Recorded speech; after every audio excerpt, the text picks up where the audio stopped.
यह दुनिया काफ़ी रहस्यमयी जगहों से भरी है, जिनमें से कुछ काफ़ी मशहूर है, जैसे बरमूडा ट्रायंगल और एरिया 51।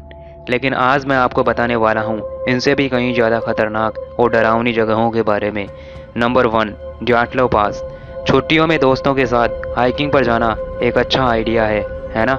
लेकिन क्या हो अगर आप वापस ही ना आए? जी हाँ, कुछ ऐसा ही हुआ। 2 फरवरी 1959 को 9 रशियन स्टूडेंट्स हाइकिंग के लिए खुल्यासा पहाड़ पर गए हुए थे, लेकिन वो वापस नहीं आए। जब कई दिनों तक उनका कोई पता नहीं चला, तो एक सर्च टीम को उनकी खोज के लिए भेजा गया। पर सर्च टीम ने वहाँ पर जो देखा, उसे देखने के बाद उनके होश उड़ गए। जब वो वहाँ पहुँचे तो उन्होंने देखा कि उन सभी छात्रों के टेंट अंदर से फटे हुए और उनका सामान भी इधर उधर बुरी तरह से बिखरा हुआ है। वहीं उस टेंट के पास उन्होंने पाँव के कुछ निशान भी देखे, जिनका पीछा करने के बाद वो वहां पहुंचे जहां पर 2 बच्चों की लाश पड़ी हुई थी। उन लाशों के पास में ही एक अलाव भी जला हुआ था। थोड़ी और मशक्कत करने के बाद टीम को 3 लाशें वहां टेंट के पास और मिली। बाकी बची 4 लाशें टीम को 2 महीने बाद मिली, जो बर्फ में 4 फीट अंदर धंसी हुई थी। जांच के दौरान पता चला कि उनके शरीर की काफ़ी सारी हड्डियां टूटी हुई थी और कईयों की तो आंख और जीभ तक गायब थी। अब आश्चर्य की बात यह है कि वहां पर किसी जानवर का भी कोई निशान नहीं था। तो सवाल यह उठता है कि आखिर उन लोगों की मौत कैसे हुई? यह घटना इसीलिए और रहस्यमयी बन जाती है क्योंकि उन लोगों के कपड़ों पर रेडिएशंस के हाई लेवल थे और उन लोगों का स्किन कलर भी नारंगी हो गया था। यही नहीं, उनके बालों पर हल्की सफ़ेदी भी आ गई थी। लीड इन्वेस्टिगेटर लेव आइनफ की बात माने तो उन पर अटैक किसी इंसान या जानवर ने नहीं, बल्कि एलियंस ने किया था। जी हाँ, क्योंकि रिपोर्ट्स के अकॉर्डिंग कुछ और हाइकर्स ने भी सतरंगी रोशनियां देखी थी।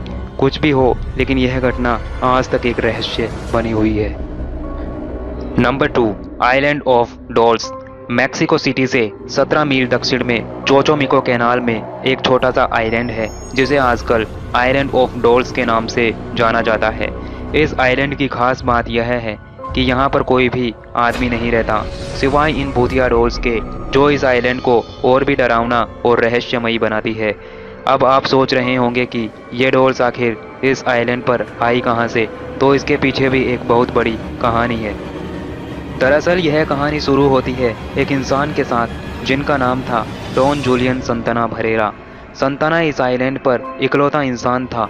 संतना अपना घर परिवार छोड़कर एकाकी जीवन व्यतीत करने इस आइलैंड पर आया हुआ था।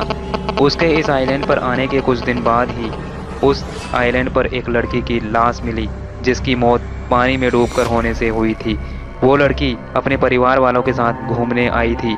उस लड़की की मृत्यु के कुछ दिन बाद डॉन जूलियन को पानी में एक तैरती हुई गुड़िया मिली। उस लड़की की याद में डॉन जूलियन ने उस गुड़िया को वहीं एक पेड़ से टांग दी। इसके बाद डॉन जूलियन को हर रोज़ वहाँ पर एक गुड़िया मिलती। वो गुड़िया उसी जगह पर होती जिस जगह पर उस लड़की की डूबकर मौत हुई थी। इस तरह डॉन जूलियन को कोई भी गुड़िया मिलती तो वो उसे उसी तरह पेड़ पर लटका देता था। इस तरह इन गुड़ियों की संख्या सैकड़ों तक पहुंच गई थी।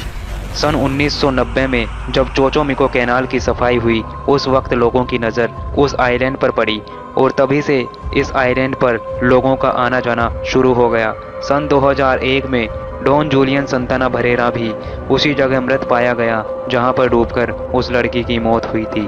और आज स्थानीय लोग इन गुड़ियों में उस लड़की की आत्मा होने में विश्वास रखते हैं।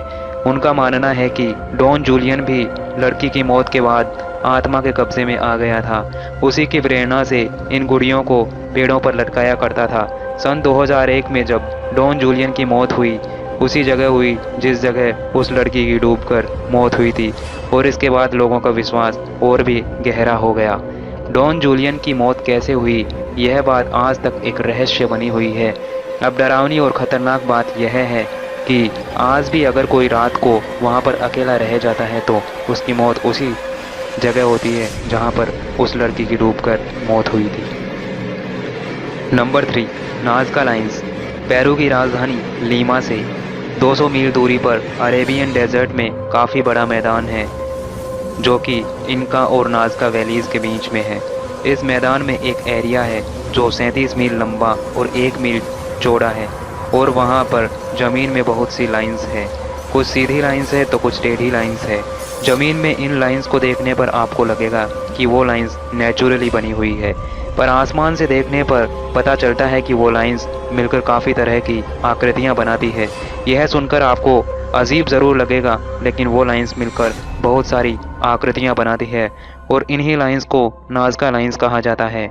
माना जाता है कि ये लाइंस नेचुरली नहीं बनी है, बल्कि इंसानों द्वारा बनाई गई है। इन लाइंस को नाज़का के लोगों ने 520 बीसी और 500 एडी के बीच में बनाया गया था।